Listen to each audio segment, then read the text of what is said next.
तर पहलगाम अतिरेकी हल्ल्याचा कट कसा रचला, कुठे रचला, कुणी रचला आणि तो कट कसा अंमलात आणला याची सगळी माहिती आता एबीपी माझाला मिळाली आहे।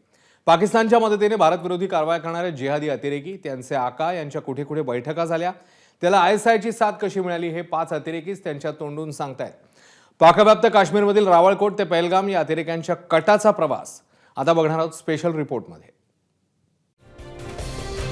सर्वात मोठा दहशतवादी हल्ला, सर्वात मोठं कटकारस्थान, सर्वात मोठा गौप्यस्फोट, 5 दहशतवाद्यांचे जबाब, हल्ल्यामागं पाकच्या आयएसआयचा हात, कुठून मिळाला हल्ल्याचा आदेश। 11 मार्च रोजी मिरपूरमध्ये काय घडलं, शायद मुस्लिम नहीं है, उसने उसको गोली मारी। बोला कि शायद मुस्लिम नहीं है, उसने उसको गोली मारी। एबीपी माझाच्या हाती पहलगाम हल्ल्यामागची सगळी कहाणी। हा तो सैफुल्ला आहे ज्याचं भाषण एबीपी माझाने हल्ल्याच्या 24 तासाच्या आत दाखवण्यात आलं होतं। पहलगामचा जो हल्ला झाला याच्या मागे लष्कर ए तोयबा आणि हिजबुल मुजाहिद्दीन ही संघटनेचे 5 कमांडर होते, ज्यांनी या सैफुल्ला कसूरी याच्या सांगण्यानुसार हा संपूर्ण कट रचला होता आणि ज्याची पहिली बैठक ही फेब्रुवारीमध्ये झाल्याचं तपासात समोर आलेलं आहे।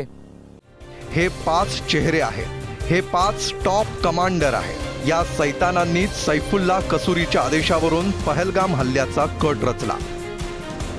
अबू मुसा लष्कर ए तय्यबाचा डेप्युटी कमांडर, इद्रिस शाहीन हरकत उल जिहाद अल इस्लामीचा कमांडर, मोहम्मद नवाज लष्कर ए तय्यबाचा कमांडर, अब्दुल रफा रसूल हिजबुल मुजाहिदीनचा कमांडर आणि अब्दुल्ला खालिद लष्कर ए तय्यबाचा कमांडर। पहलगाम हल्ल्याची योजना आखण्यापूर्वी हे जिहादी अतिरेकी आपल्या भाषणातून कसं विष ओकत होते हे आज उघड होईल। पण पहलगाम हल्ल्याचा मास्टरमाइंड आणि लष्कर ए तय्यबाचा उपप्रमुख सैफुल्ला कसूरी यानं काश्मीरमध्ये मोठ्या हल्ल्याची स्क्रिप्ट कशी तयार केली होती ते आधी पाहूया।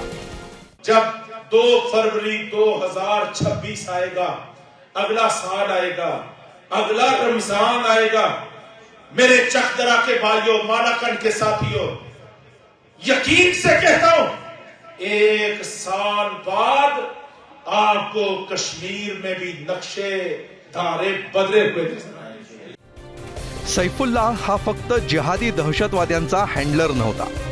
आता तुमच्या टीव्ही स्क्रीनवर जे फोटो दिसतायत ते पाकिस्तानच्या नापाक कटाचा पर्दाफाश करतायत। 19 फेब्रुवारीचा हा एक्सक्लुझिव्ह फोटो आणि व्हिडिओ जो एबीपी माझाकडे आहे तो सैफुल्लाच्या पाकिस्तानची गुप्तचर संस्था आयएसआय आणि पाकिस्तानी सैन्याशी असलेल्या संबंधाची साक्ष देतोय। या फोटोत पाकिस्तानी रेंजर्सचा विंग कमांडर जाहिद जरीन कसूरी सोबत पुष्पगुच्छ घेऊन उभा असल्याचं आणि कसूरी सोबत फिरताना दिसतंय। फेब्रुवारीच्या शेवटच्या आठवड्यात सैफुल्ला याने पंजाबच्या कसूरी भागातनं या संपूर्ण हल्ल्याचा कट रचला होता आणि यानंतरच 5 दहशतवादी संघटनांच्या कमांडर्स यांना काश्मीरवरती हल्ला करण्याच्या सूचना देखील दिलेल्या होत्या।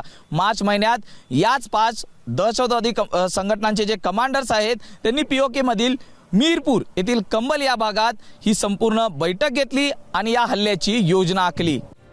11 मार्च रोजी सैफुल्ला कसूरी स्वतः पाकव्याप्त काश्मीरमधील मिरपूर शहरात गेला, ज्याचा खास फोटो तुमच्या टीव्ही स्क्रीनवर आहे। इथं सैफुल्ला कसूरी लष्कर ए तय्यबाचा कमांडर अबू मुसाला मिठी मारतोय, त्याची पाठ थोपटतोय आणि मेळाव्यात भाषण देतोय। या मेळाव्यात इद्रिस शाहीन सुद्धा उपस्थित होता। रॅलीनंतर मार्च महिन्याच्या शेवटच्या आठवड्यात सैफुल्ला कसूरी याने 5 दहशतवादी संघटनांचे जे कमांडर्स होते त्यांच्यासोबत पाकिस्तानच्या मीरपूर कंबल या ठिकाणी बैठक घेतली। या हल्ल्याची जोरदार चर्चा व्हावी यासाठी परराज्यातील व्यक्तींना टार्गेट करण्याचं देखील ठरलं आणि याच बैठकीत हल्ल्याचं ठिकाण ठरलं ते म्हणजे पहलगाव। तारीख ठरली 22 एप्रिल। मार्च महिना निघून गेला, हल्ल्याची तारीख जवळ येत होती। हल्ल्याच्या फक्त 4 दिवस आधी 18 एप्रिल रोजी पाकव्याप्त काश्मीरमधल्या रावळकोटमध्ये हे सर्व 5 दहशतवादी कमांडर जमले होते। जगाला दाखवण्यासाठी ही गर्दी दहशतवादी अब्दुल हलीमच्या शोकसभेसाठी होती, पण खरा उद्देश पहलगाम हल्ल्याच्या योजनेला अंतिम स्वरूप देणं हा होता. त्या दिवशीच्या भाषणांमध्ये या दहशतवाद्यांनी त्यांचे हेतू देखील स्पष्ट केले होते. सर्वात आधी अतिरेकी भरती करणारा लष्कर ए तय्यबाचा टॉप कमांडर अब्दुल्ला खालिद काय म्हणतो ते ऐका. 95 में और 2001 तक जिस तरह हमने लाइनें लगाई थी, इंशाअल्लाह अज़ीज हम आपसे वादा करते हैं कि इंशाअल्लाह मुजाहिदीन की ऐसी लाइनें लगाएंगे कि मोदी को अपनी नानी याद आ जाएगी. दहशतवाद्यांच्या या मेळाव्यात हरकतुल जिहाल अल इस्लामीचा कमांडर इद्रिस शाहीन देखील उपस्थित होता आणि तो त्याच्या भाषणात भारताला धमकावण्याचा नापाक प्रयत्न करत होता.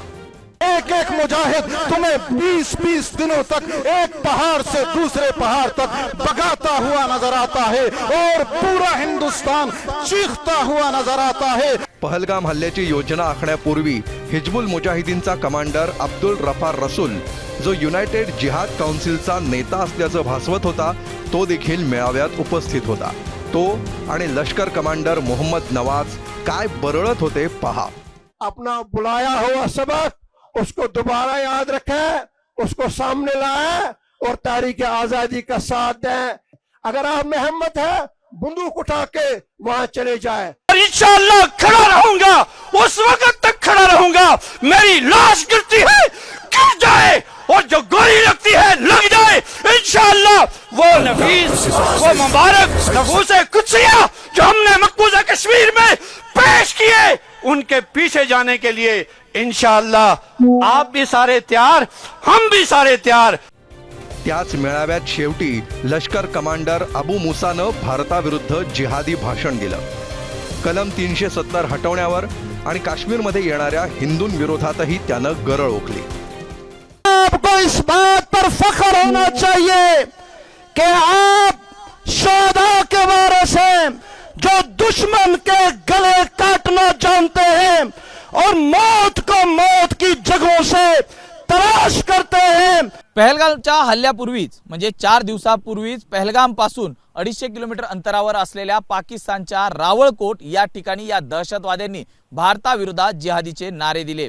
रावळकोट हे तेच ठिकाण आहे ज्या ठिकाणी दहशतवादी भारतात घुसखोरी करतात, त्यामुळे त्याला दहशतवाद्यांचं एक लॉन्च पॅड म्हणून देखील ओळखलं जातं. आणि याच रावळकोटमध्ये जैश ए मोहम्मद आणि हिजबुल मुजाहिदीन यांची 50हून अधिक प्रशिक्षण शिबिर असल्याचं देखील तपासात समोर आलं होतं.